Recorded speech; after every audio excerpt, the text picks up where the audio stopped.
Shalom, que Dieu vous bénisse. Aujourd'hui, je voulais parler du mystère du baptême du Saint-Esprit du feu. Ce qu'avait énoncé Jean-Baptiste. Jean-Baptiste, c'était le précurseur de Jésus-Christ. C'est lui qui devait aplanir le chemin du Seigneur, le Messie qui est Jésus-Christ. Il a dit dans Matthieu 3, « Race de vipères, qui vous a pris à fuir la colère à venir? Produisez les fruits dignes de repentance. Ne murmurez pas que vous êtes des enfants d'Abraham. Sur ces pierres, Dieu peut susciter les fils d'Abraham. La cognée est placée sous l'arbre, et tout arbre qui ne portera pas les fruits sera détruit et jeté au feu. Moi, je vous baptise d'eau pour la repentance. Mais celui qui viendra après moi, je ne suis pas digne de délier ses souliers. Il vous baptisera du Saint-Esprit et du feu. » Il y a un problème. Jean-Baptiste, il a annoncé que Jésus-Christ va baptiser du Saint-Esprit et du feu. Mais ce que j'avais signalé, que Jean-Baptiste, il s'est trompé. Vous allez voir dans Matthieu 3, Jean-Baptiste, il a prononcé le feu 3 fois. Quand il avait dit, lui c'était le feu, lui il voyait le feu partout. Il dit la cognée placée sous l'arbre. Tout arbre qui ne portera pas les fruits sera jeté au feu. Le feu une fois, le baptême du Saint-Esprit du feu une fois, deuxième fois. En plus, quand il a parlé de la vanne et la paille, avec le moisson et qu'il y a de la paille qui sera jetée au feu. Pour Jean-Baptiste, il pensait qu'après Jésus, c'est le temps de la fin. J'ai déjà expliqué ça. Jean-Baptiste, il croyait que il était au temps de la fin. Mais maintenant, donc, raison pour laquelle le message qu'il parlait, c'était le message du jugement. Quand vous voyez le feu, c'est le jugement. Raison pour laquelle, quand Jésus est arrivé, il a apporté un autre message. Et Jean-Baptiste en prison, il était étonné. Il a demandé à ses disciples, allez poser la question à ce Jésus-là. Parce qu'il y a quelque chose qui ne va pas là. Parce que moi, d'après mes copies, il devait baptiser du Saint-Esprit du feu, donc le jugement. Et que c'est le jugement parce que la cognée, faire le tri entre les mauvaises herbes et tout, et les mauvaises herbes seront jetées au feu, sur le jugement. Mais lui, il a porté un message de la grâce. Qu'est-ce qui se passe? Est-ce que c'est lui ou on doit attendre quelqu'un d'autre? Il s'est posé la question. Il a demandé à ses disciples. Ses disciples sont allés voir Jésus. Excusez-moi. Ses disciples sont allés voir. Ses disciples sont allés voir Jésus. Ils ont posé la question à Jésus. Le prophète a dit que est-ce que c'est toi ou on doit attendre quelqu'un d'autre? Jésus n'a pas répondu.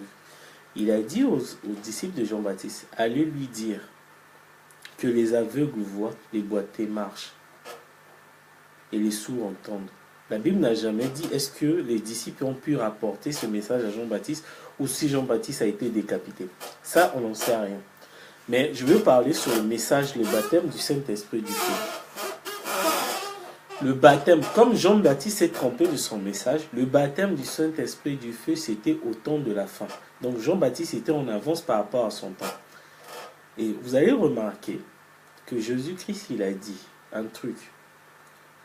Dans Marc 16, allez faites partout les disciples. Et à mon nom, vous chasserez les démons, vous guérissez les malades. C'est ce qu'on appelle après. Donc, il est en train d'annoncer la nouvelle alliance, ce qu'ils vont faire par rapport à son esprit. Jésus-Christ, quand il est venu, quand il est reparti, il avait promis un esprit le jour de la Pentecôte. C'est dans Jean 16, verset 7, que le Saint-Esprit, le Consolateur, qui devait venir sur les apôtres. Et ce Consolateur est arrivé dans Acte 2. Dans Acte 2, vous allez voir, la pierre s'est levée. Pierre s'est levé, dit, répentez-vous, et que chacun de vous soit baptisé au nom du Seigneur Jésus-Christ pour le pardon de vos péchés, et vous recevez le don du Saint-Esprit. Mais il n'y a pas le feu. Donc là, c'était juste le don du Saint-Esprit, c'est ce qu'on appelle la nouvelle alliance. Donc Jésus-Christ qui était l'agneau, qui a remplacé l'agneau d'Abel et de Moïse, il devait mourir pour le pardon des péchés. Et en plus, après sa mort, il devait rapporter le Saint-Esprit. Donc, c'était ça ce qu'on appelle la Nouvelle Alliance. Et le signe de la Nouvelle Alliance, c'était le Saint-Esprit de Jean 16, verset 7. C'est ce Saint-Esprit-là qui les a permis de parler en langue, de faire des miracles. Et voilà, c'était ça. Sauf qu'au temps de la fin, il y a une deuxième Saint-Esprit que Jésus avait énoncé dans Jean 14, 26. Le Saint-Esprit qui devait vraiment révéler toute la parole de Dieu. Donc, vous voyez. Donc, au temps des apôtres, si la vie éternelle, il fallait juste avoir le Saint-Esprit de Jean 16, verset 7. C'est ce qu'on appelle la Nouvelle Alliance, le signe de la Nouvelle Alliance. Mais au temps de la fin, voilà pourquoi dans Matthieu 25, sur le parabole de 10 vierges, il y avait 5 vierges, les vierges sages et les vierges folles. Quand vous voyez vierges, elles étaient tous vierges, c'était des croyants. Donc, il y avait des croyants, eux, ils avaient le Saint-Esprit, l'huile qui représentait l'esprit et le feu, et la lampe qui représentait le feu. Et les autres vierges, les autres croyantes, une des églises qui croient au message, qui croient à la parole, qui croient en Dieu, eux, ils n'ont pas vu le Messie. Donc aujourd'hui, le Messie est arrivé. Pourquoi? Il s'appelle William Branham. Pourquoi certains, ils ont reconnu le Messie, pas d'autres?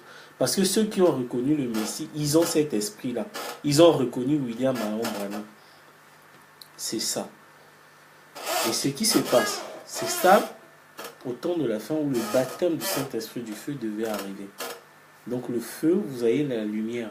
Pourquoi la différence entre le feu, la lumière, le feu et la lumière? Le feu, qu'est-ce que ça apporte? Ça apporte l'éclairage de toute la parole, de Genèse à Apocalypse. Les apôtres n'avaient pas le baptême du Saint-Esprit du feu parce qu'ils n'avaient pas l'ouverture de toute la parole. Et Paul l'a bien dit. Paul a dit que non, nous prophétisons en partie dans 1 Corinthiens, que nous prophétisons en partie, nous faisons tout en partie. Donc, ils avaient juste eu la moitié de la parole. Parce que celui qui a le baptême du feu, il a toute la totalité de la parole, l'éclairage de toute la parole. Les Paul, ils ne connaissaient pas les mystères de mariage et divorce. Ils ne connaissaient pas les mystères d'Adam et Ève. Ils ne connaissaient pas les mystères de sept sceaux. Ils ne connaissaient rien de la parole, juste une partie. Les dons, les miracles, eux, ils savaient parce qu'ils avaient les Saint-Esprit, juste qui leur donnait la capacité de faire des miracles, ce que Jésus avait promis dans Marc 16. Donc, au temps de la fin, si vous avez que le Saint-Esprit, vous allez faire les miracles. Jésus l'a dit, en mon nom, vous faisiez des miracles, vous allez faire des prodiges à mon nom, juste le Saint-Esprit. Mais il va vous dire que vous viendrez, je leur dirai clairement, je ne vous ai jamais connu. Et pourtant, vous avez le Saint-Esprit, vous avez fait le miracle, mais Jésus vous refoule. Qu'est-ce qu'il y a? Parce qu'il vous manque quelque chose, le feu, ce que Jean-Baptiste avait promis. Donc c'est ça. Chaque dispensation, il y a une alliance. Au temps de Moïse, il y avait l'alliance avec le sang de l'agneau. Et au temps de Jésus, il y avait une nouvelle alliance avec le sang de Jésus qui apportait le Saint-Esprit. Et au temps de la fin, au temps de William Branham, il y a une autre alliance avec le baptême du Saint-Esprit et du feu annoncé par Jean-Baptiste. Il ne faut pas négliger. Même si ce que Jean-Baptiste a dit, ça ne correspondait pas à Jésus, mais Jean-Baptiste, il a dit des choses graves. Il faut vraiment tenir ça en compte. Ces choses-là, on ne pouvait pas tenir ça en compte au temps de Jésus, mais au temps de la fin. Au temps de la fin, allez-y dans Matthieu 3, vous allez comprendre ce que Jean-Baptiste disait. Et vous allez appliquer ça aujourd'hui. C'est exactement ça, cet esprit d'Élie-là. Ce que Jean-Baptiste a dit, c'était le message du jugement. Il ne pouvait pas utiliser le message du jugement au temps de la grâce. Voilà pourquoi il y a eu un décalage entre Jean-Baptiste et Jésus. Ça l'a embrouillé le cerveau. Il a demandé aux ses disciples, allez demander, est-ce que c'est lui ou quelqu'un d'autre qu'on doit attendre? Comprenez? Donc, au temps de la fin, donc il y a le Saint-Esprit qui va vous porter, faire les guérisons, les miracles. C'est l'accomplissement de Malachie 4, verset 6, où le cœur, ramener le cœur des enfants à leur père. C'est quoi Malachie 4 quand la Bible dit ramener le cœur des enfants à leur père? C'est-à-dire que ramener nos cœurs là à la foi originale apostolique des apôtres. Donc les miracles que les apôtres ont fait avec le Saint-Esprit qu'ils avaient, nous aussi on va le faire parce qu'on a le Saint-Esprit là. Mais c'est pas tout. Il y a aussi l'ouverture des 7 sceaux, les 7 tonnerres qui donnent le nom nouveau du Messie. C'est ça le feu là, l'éclairage. C'est ça, voilà pourquoi dans Apocalypse 10, à l'ouverture, quand l'ange descend, tous les mystères de la Bible sont révélés. C'est avec le baptême du feu là que vous aurez l'ouverture de la parole. Ce que les apôtres n'avaient pas. Vous comprenez? C'est ça. Donc vous voyez, donc il y a une différence entre le baptême du Saint-Esprit et le baptême du Saint-Esprit et du feu. Donc au temps de la fin, si vous avez que le baptême du Saint-Esprit, vous parlez en langue, vous ne pouvez pas être sauvé. Il faut qu'il y ait un complément du feu. Parce que le baptême du feu doit être accompli. On n'a jamais vu le baptême du feu nulle part dans la Bible. Ça n'existe pas. Et le baptême du feu, ça fait 2 choses. Ça ouvre la parole et le feu là brûle les impuretés. C'est ce qui nous fait que nous soyons parfaits à l'accomplissement de la stature d'un homme parfait. Vous comprenez? Parce que pour être parfait, il faut que les impuretés, l'impudicité là puissent vraiment mourir. C'est le baptême là qui va vraiment tout vraiment nettoyer. Et Paul l'a dit dans Hébreux 12. Il a bien expliqué. Dans Hébreux 12, si vous voyez, Paul il l'a dit. Il a parlé un peu du baptême du feu là. Si vous allez comprendre, raison pour laquelle à Corinthiens, ils avaient le Saint-Esprit, les 9 dons. Ils parlaient en langue et tout, mais ils étaient toujours charnels. Parce qu'il leur manquait le baptême du feu pour leur brûler ces impuretés-là. Ils n'avaient pas ça. Vous voyez, certains, ils avaient 3 femmes, les femmes prêchaient à l'église, et puis voilà, il y avait toujours des saletés à Corinthe. Voilà pourquoi il était obligé de leur signaler des trucs charnels, de parler vraiment terre à terre aux Corinthiens. Ils étaient baptisés du Saint-Esprit, hein, les Corinthiens, n'oubliez pas. Hein. Ils avaient le Saint-Esprit. Hein. Ils continuaient toujours dans l'impudicité, et Paul était obligé de gueuler sur les lettres. Vous comprenez?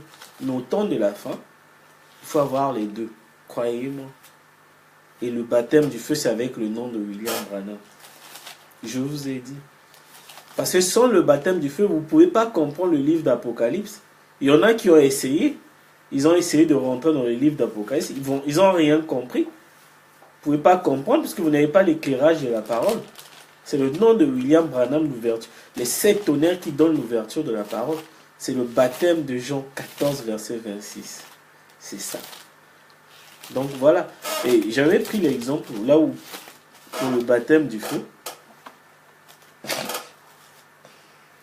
et il parlait ça dans le 29. Car notre Dieu est aussi un feu dévorant. Que le feu dévorant là, il rend une culte qui lui est agréable avec piété et avec crainte. Donc voilà, le baptême du feu, ça brûle les impuretés, le mensonge, voilà, l'impudicité, tout ça là. Et puis ça t'ouvre l'ouverture de la parole. Quand vous lisez la Bible, même les versets que vous n'avez jamais connus, vous allez comprendre.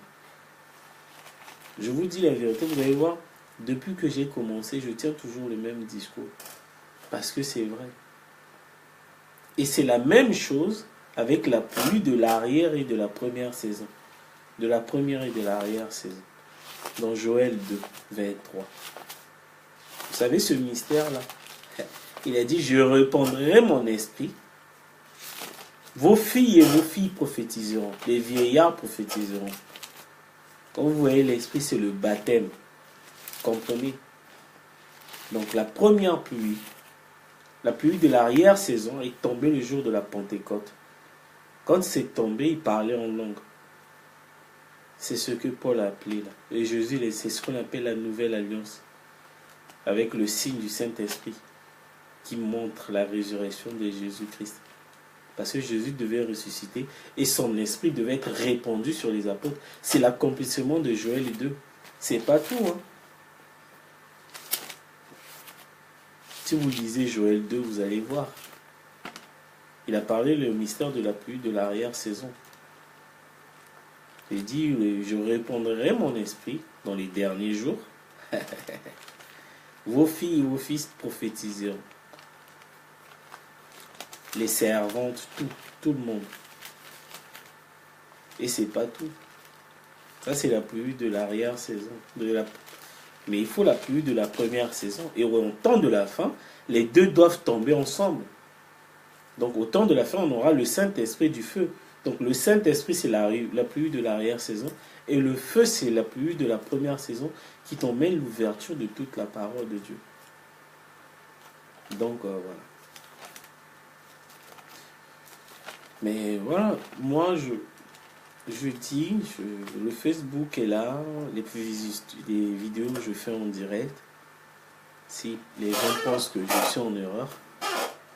Donc je voulais vraiment les deux mystères là de la pluie de l'arrière-saison et le baptême du Saint-Esprit du feu. C'est la même chose. Donc Joël et Jean-Baptiste, ils ont vu la même chose au temps de la fin. C'est l'Esprit de Dieu qui va être répandu sur tout le monde, qui va porter en même temps les guérisons, en même temps l'ouverture de la parole. Et cette ouverture de la parole sera arrosée par la pluie de l'arrière-saison, qui sont les dons et les prodiges et des miracles. Vous comprenez? Donc, voilà. Donc, je voulais juste tirer l'attention parce que les gens, ils avaient enterré un peu le message de Jean-Baptiste. On doit ressortir le message de Jean-Baptiste. Jean-Baptiste, il a dit des choses graves. Il a dit vraiment des choses graves. Si vous voulez voir ça, c'est dans Matthieu 3. Vous pouvez voir à partir de verset...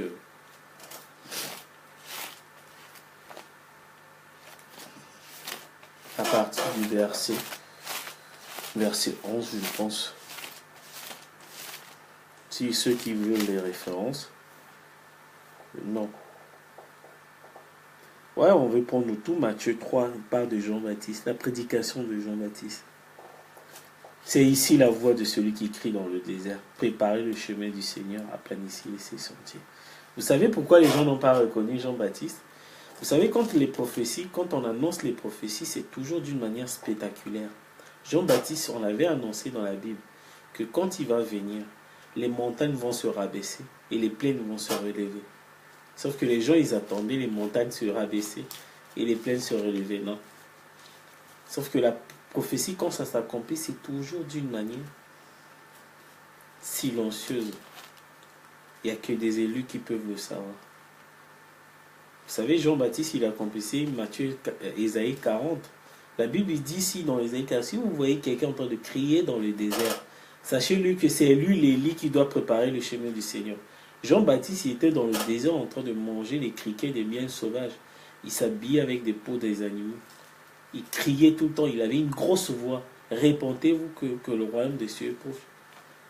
Et les gens, ils ne voyaient pas que c'était l'accomplissement d'Ésaïe 40.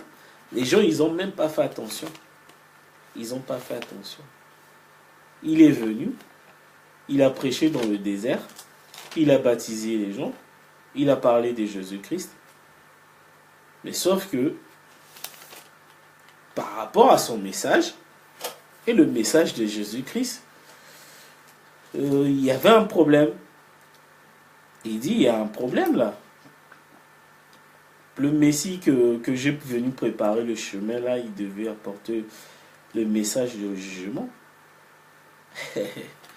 Jean-Baptiste, ici, il savait les signes zodiacales, il devait comprendre que le premier signe zodiacal, c'est la Vierge qui représente la première venue du Seigneur Jésus. Et le second signe zodiacal, c'est le lion qui représente le jugement. Donc vous voyez les signes astrologiques. Le premier signe, c'est la Vierge. Le dernier signe, c'est le jugement. Le lion. Donc Jean-Baptiste, il n'a pas fait attention s'il avait regardé. Parce que Dieu il y a eu 3 Bibles dans la Bible. Il y a eu d'abord les étoiles, les astres, il y a eu les pyramides et il y a eu la Bible écrite pour les prophètes. Donc voilà. Et William Branham, il dit, nous sommes à l'âge de Verseau. Je n'ai pas encore étudié l'âge du Verseau, mais je pense que j'aurai le temps d'étudier et de vous expliquer ce que c'est. Donc là, je suis vraiment dans l'astrologie. Donc l'astrologie, les pyramides et la Bible, ils ont dit la même chose. Donc Jean-Baptiste, il arrive, il pensait que c'était le temps du lion, le jugement, alors c'était le Verseau, la Vierge, pardon. Le premier signe. Donc il s'est trompé d'époque. Donc voilà pourquoi il prêchait ces trucs à jeter le feu tout le monde là. Lui c'était le feu. Il voit tout le monde, il voit la paille au feu, il voit l'arbre au feu. Le baptême, le feu. Jean-Baptiste, il était tellement excité par le feu. C'était le jugement. Mais non, le jugement, c'est au temps de William Branham. C'est lui qui a baptisé les gens. C'est lui qui a condamné les dénominations. Il les a jetés au feu. C'est lui qui a lié Satan pendant 1000 ans. William Marion Branham a condamné les générations. Message de condamnation. Jésus-Christ a apporté le message de la grâce, de l'amour.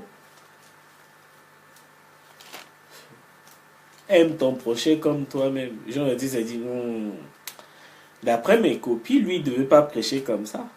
Il devait condamner les femmes, il devait condamner les maquillages, il devait condamner tout.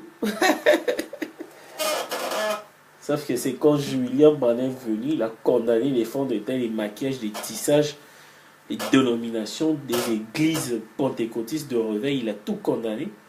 Ils étaient tous condamnés. Il a crié, il a prédit, il a fait une prédication qui s'appelle « J'accuse cette génération ». C'est le jugement, si vous voyez ça. C'est le feu. C'était ça, normalement, Jean-Baptiste devait venir avant William Branham. Mais comme William Branham, il est Élie, le prophète, en même temps, il était le Messie et le précurseur du Messie, c'est la même personne. Voilà. La Bible, parfois, c'est vraiment facile. Bon, je ne peux pas dire que c'est facile, mais il faut toujours qu'il y ait un prophète. Voilà. Raison pour laquelle, dans certaines églises, ils ne rentrent pas dans l'Apocalypse. Vous pouvez faire 3 mois. Quand ils rentrent dans l'Apocalypse, ils citent juste l'alpha et l'oméga, ou le lion digne, l'agneau digne d'ouvrir le livre. Il s'arrête là. L'alpha et l'oméga, l'agneau digne d'ouvrir le livre. L'Apocalypse, il y a 22 chapitres. Allez-y, pourquoi vous ne touchez pas les autres chapitres? Parce que vous n'avez pas reçu le Messie William Branham. Parce que si vous recevez le Messie William Branham, vous avez l'ouverture de la parole. Mais vous ne voyez pas qu'il est le Messie? Comment nous on arrive à rentrer dans l'Apocalypse? On traverse Genèse, Joël, Isaïe. On est en train de traverser. Si vous avez l'esprit de William Branham, vous allez tout comprendre la Bible. Elle est simple. La clé est là. La clé est là. Le Messie est déjà venu. Et je vais répéter ça. Jusqu'à ma mort. Le Messie est déjà venu.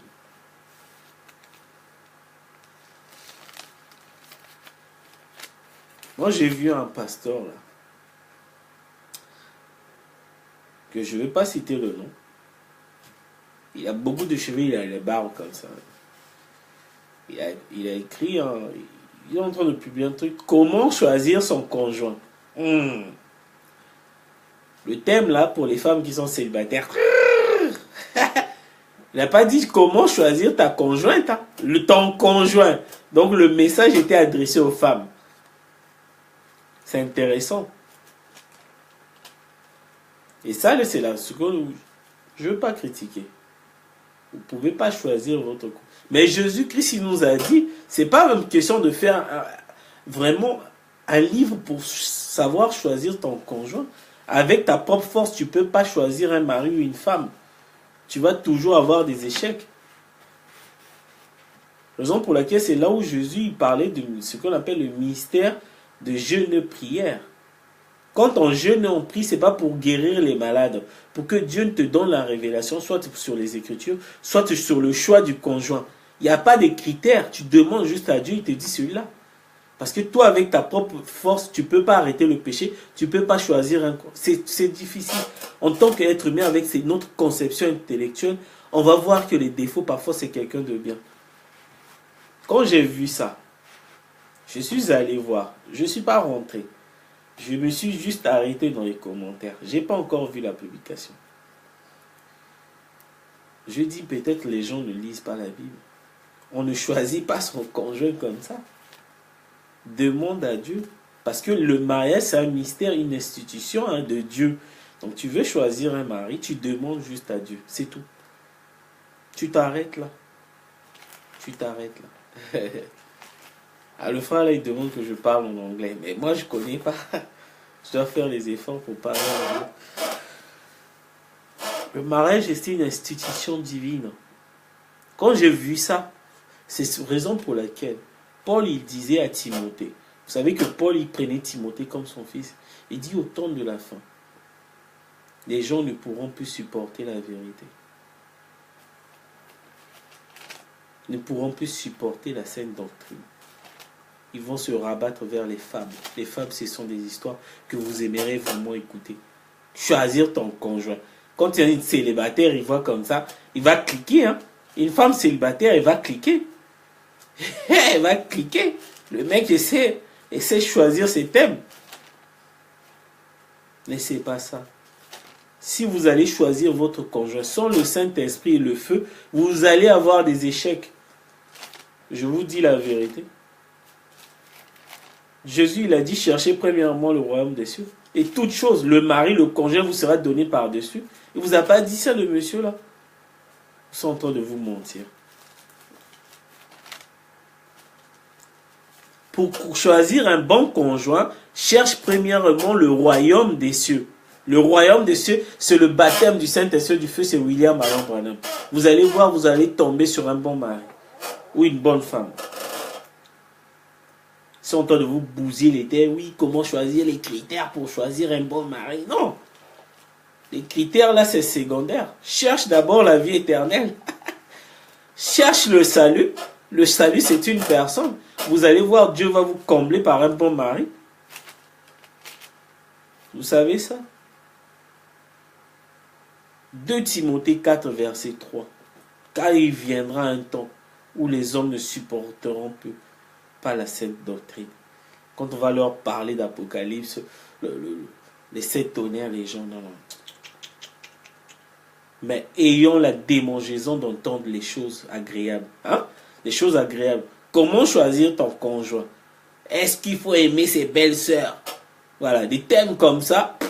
Les gens là, ils aiment bien entendre des choses comme ça. Mais quand on attaque le péché là, les fonds d'été, les Brésiliens là, les gens ne supportent plus. Parle-nous des conjoints, le chant de conjoint, nous on veut entendre ça, ça fait plaisir. Ce sont les signes du temps de la fin. On tente des choses agréables. 2 Timothée 4, verset 3. On tente des choses agréables.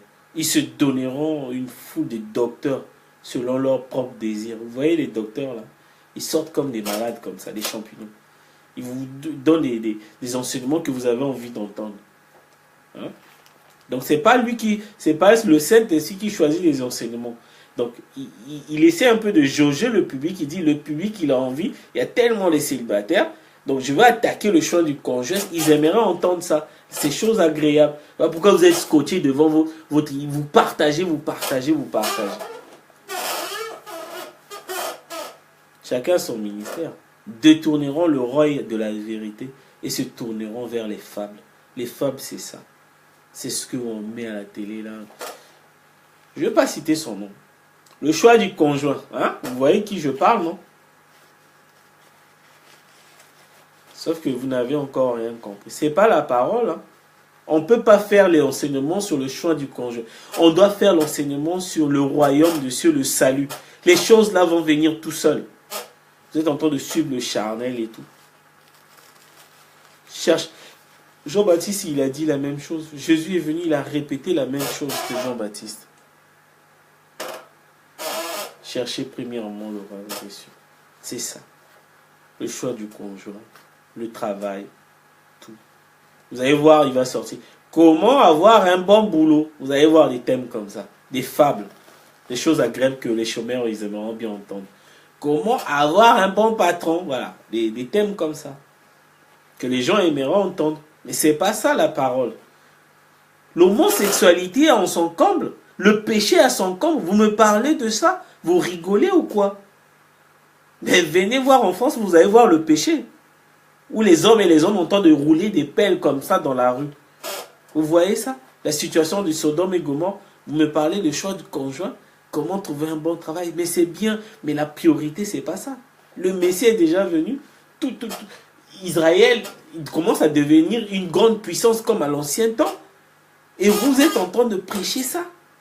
Vous n'avez encore rien compris. Vous n'avez encore rien compris. Israël est en train de devenir une grande puissance comme dans l'ancien temps. Vous voyez? Donc c'est un cycle. La fin du monde, Israël sera une très grande puissance. C'est déjà une grande puissance. C'est que voilà, tous les signes sont là. Tous les signes. situation de Sodome. Luc 17, verset 26 à 30. Si vous voyez, ça sera au temps de Sodome. Les hommes et les hommes se marient même dans les églises. C'est Luc 17 qui s'accomplit. Pourquoi quand les prophéties s'accomplissent, les gens ne voient rien? Vous avez déjà vu 2 hommes en train de s'embrasser. Pas à la télé, hein, en vrai. C'est horrible. Vous allez arrêter de manger la viande. Je vous assure. C'est horrible. J'ai eu une discussion là. J'étais en train de parler de William Branham dans la rue. Avec un monsieur. Un jeune là. Un Congolais aussi. Sauf que derrière moi, il y avait une fille. Elle était en train de fumer, une blanche et une française. Et elle m'écoutait.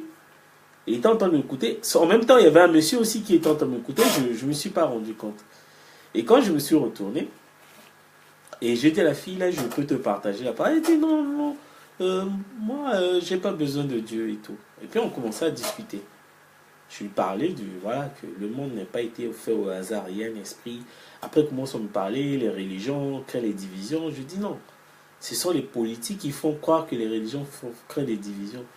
Après, il m'a posé la question, qu'est-ce que tu entends de l'homosexualité? Que les femmes et les femmes se marient, les hommes et les hommes.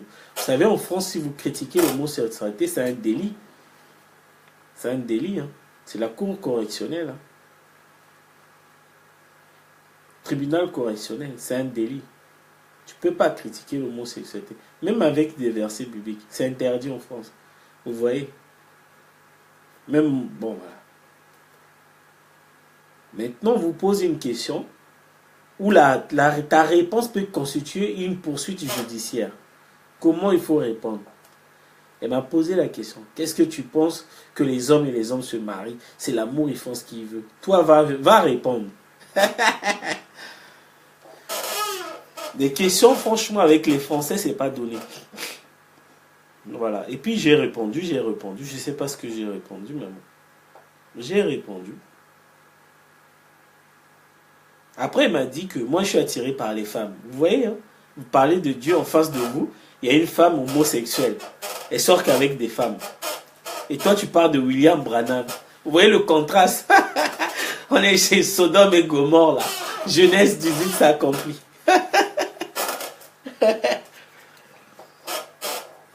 On m'a dit, mais moi, je vous dis que je suis attiré par les femmes. Une femme, hein, elle m'a dit qu'elle sort qu'avec les femmes. Elle, les mecs, ça ne l'intéresse pas.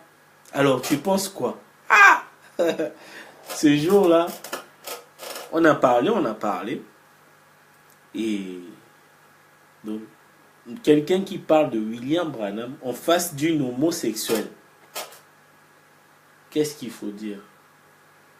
Et là, je vous assure, c'est... Quand je vois ça, après avoir discuté comme ça, je rentre, je regarde la photo de William Branham, je dis je suis sur la bonne voie. Personne ne peut me dissuader. Non. Je suis sur la bonne voie.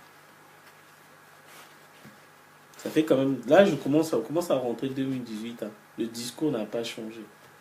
Ça n'a pas changé.